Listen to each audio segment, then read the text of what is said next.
We continue to follow the Justice for George Floyd rally. It started at police headquarters at 8th and Race Streets a short time ago. Chopper 3 is live over the large crowd, now on the move. Multiple protests happening at the same time. Everything here looked very calm on the Vine Street Expressway. And then next thing we know, we're seeing smoke in the air. We're seeing those protesters with zip ties and their hands behind their backs. And then if you look closely, some people kind of aiding those protesters with solutions, but it's still unclear to us in the newsroom what exactly that was. Also, Joe, if you can talk a little bit about this 6 p.m. curfew that's going into effect. It's 5:20 at this point. What does that mean for the city? We also understand, Joe, that as those protesters were moving up Vine Street Expressway, they kept chanting, say his name," to officers. Again, we're still trying to figure out exactly what happened when it looked so peaceful. And now this scene that you're looking at here, that white bus that looked like it was going to transport some of those protesters, is a Philadelphia Sheriff's Office bus. And I'm looking at a photo, and I'm looking at almost, I want to say, at least 24 people with their hands zip tied behind them. And if you look, it says on the it says "No pigs" on the side. Do you see that on the spray painted along the side there? And also no pigs. So a lot of anger here. They were saying that they were gathering in solidarity with the protests against police brutality in Minneapolis. But as you see, it has quickly come to an end. You're also looking live at that shot. You know, it's just we've seen such a decline in traffic here due to coronavirus and people, not commuting into the city, for work.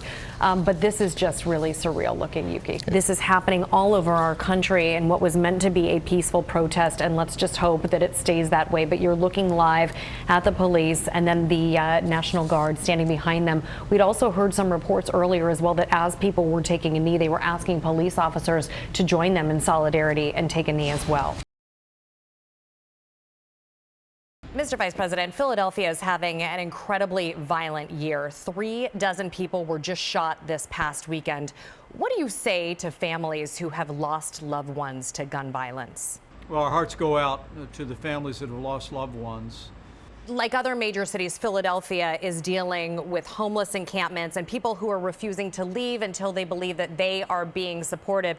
So what do you and the president believe is the next step here? For those that are struggling in this economy, we're going to call on Congress to provide additional relief for Americans. Today, as you know, is the 100th anniversary of the ratification of the 19th Amendment. In this election, how do you and the president plan to win back women voters? And when you look at the opportunities that women have had throughout the course of this country. Thoughts on debating Kamala Harris in October?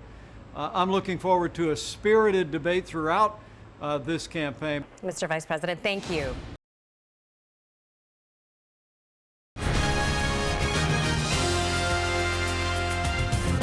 We begin tonight with breaking news. Tragedy at a rec center. 3 15-year-olds are shot. 1 is dead. More violence. 4 people shot. 1 dead. 3 fighting for their lives. Among them, a teenager. This as family and friends say goodbye to 15-year-old Antonio Walker. His life cut short by gun violence. Violence that wasn't targeted at him. We began to mark our independence from this virus. First tonight, we have a plan. President Biden lays out a plan to get the nation back to normal 1 year after the pandemic began. Good evening, I'm Jess Kartalija. We begin tonight with hope. Hope for some normalcy. Hope for freedom. President Biden addressed the nation and laid out a plan that he says will move the nation closer to the end of the pandemic. President Biden also encouraged Americans to continue wearing masks. This afternoon, the president signed into law the $1.9 trillion COVID relief package. It includes $1,400 stimulus checks for low and middle income Americans. They could be going out this weekend. President Biden will kick off a nationwide tour in Delaware County Tuesday to promote how the COVID relief package will help everyone. Ahead of the president's visit, officials in Delaware County say that they are frustrated with the vaccine rollout. Representative Mary Gay Scanlon, who represents Delaware County in Congress, says residents are understandably upset. The numbers that we have been able to put together and that our partners throughout the collar counties have been able to put together do indicate that we're not getting enough vaccine compared to the rest of the state. Scanlon says she is pushing to get more federal vaccines to come into federally qualified health centers for underserved residents.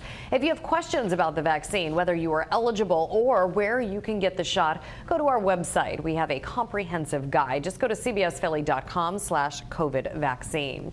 Turning now to the weather, we have been spoiled the past few days. A great night to take a walk outside, even grab some dinner al fresco. CBS 3 cameras in Rittenhouse Square where people were doing just that.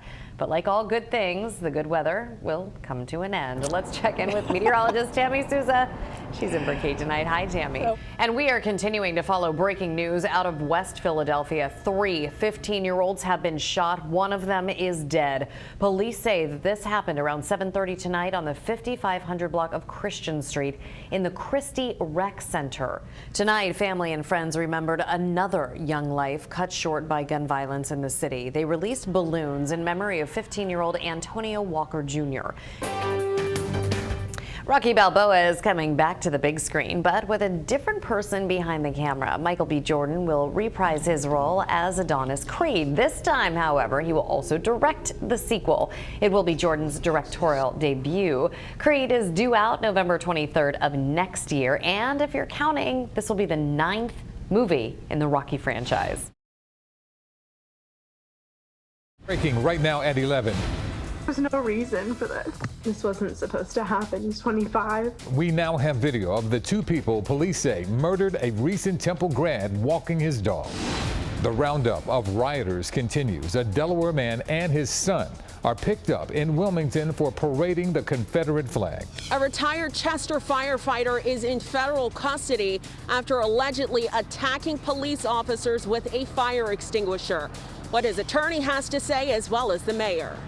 Started getting hotter and hotter. And the 2 people this humble hero saved today from a fire. But first, breaking news. Do you recognize these men? They're wanted for shooting and killing a young man out walking his dog. Good evening, everyone. I'm Yuki Washington. And I'm Jess Kartalija. Milan Loncher's family is devastated. The 25-year-old was looking forward to so much this year. Tonight, his sister tells me she got an alert on her phone through the Citizen app that there had been a shooting in their Brewerytown neighborhood. When they couldn't get a hold of him on his phone, they knew something was wrong. He was living his best life.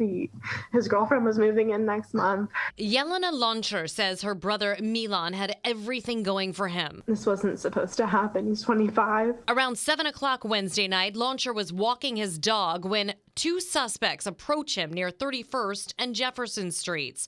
Surveillance video just released captures the moment 2 men surround Milan. One puts a gun to his chest while another goes through his pockets. Seconds later, he's killed. No money on him. Like, no weapon. Police tell us Loncher called for help, then dropped his phone. When they arrived, he was still holding on to his dog's leash. This was just senseless. It was just, it was just awful. You guys are really close. We do Sunday dinner every week. He is honestly like the heart of our group.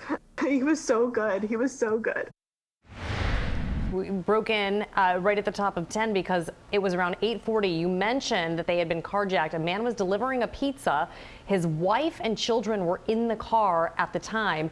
He left the car running. A suspect jumped in and stole the car. You're looking live from Chopper 3 now. Police are pursuing that vehicle. And the initial car was a black Saturn, so we're told they found that car. He dumped the car. The family must have gotten out because, Yuki, as you mentioned, they are being checked out at this point. But again, jumped in another car, and that's where police are pursuing him now. Looks like there's an officer on foot. This is not the initial car that they had stolen that police were chasing initially. So we do know that that car at some point pulled over somewhere in Spring Garden. And the second chase that we have been covering this evening, this is the second police chase where a car has actually gone down the wrong side of the road, putting people's lives at risk. It's Monday, September 14th, 2020. Welcome to CBS 3 at 4, now streaming live on CBSN Philly. Good afternoon, everyone. I'm Jessica Kartalija. Yuki is off today. We begin at 4 o'clock with a developing story. A shooting on a quiet residential street in Lower Merion leaves one man dead. Joe Holden is live near the scene. And Joe, you just spoke with loved ones of the victim who are understandably very stunned about this. What can you tell us? Hosted by reigning ACM Entertainer of the Year, Keith Urban, who joins us live now from Nashville. Keith, thank you so much for joining us. It's like things are starting to get back to normal. How excited are you for this? Yes, absolutely. They're starting to get back to normal. I think hopefully the ACMs will feel like one of the first moments where, musically speaking, we're moving back to what we know. And the kids are back to school. Are you helping with homeschooling? I'm not. I quit school at 15, so don't ask Dad. I'm glad there's much smarter, more talented people involved in their education right now. Good, good. Keith, thanks so much for joining us. We will certainly be watching, and we're looking forward to everything that you're doing coming up. Stay safe. Thank you, you too. All right, have a good one. And you can watch the 55th ACM Awards Wednesday at 8 o'clock right here on CBS 3.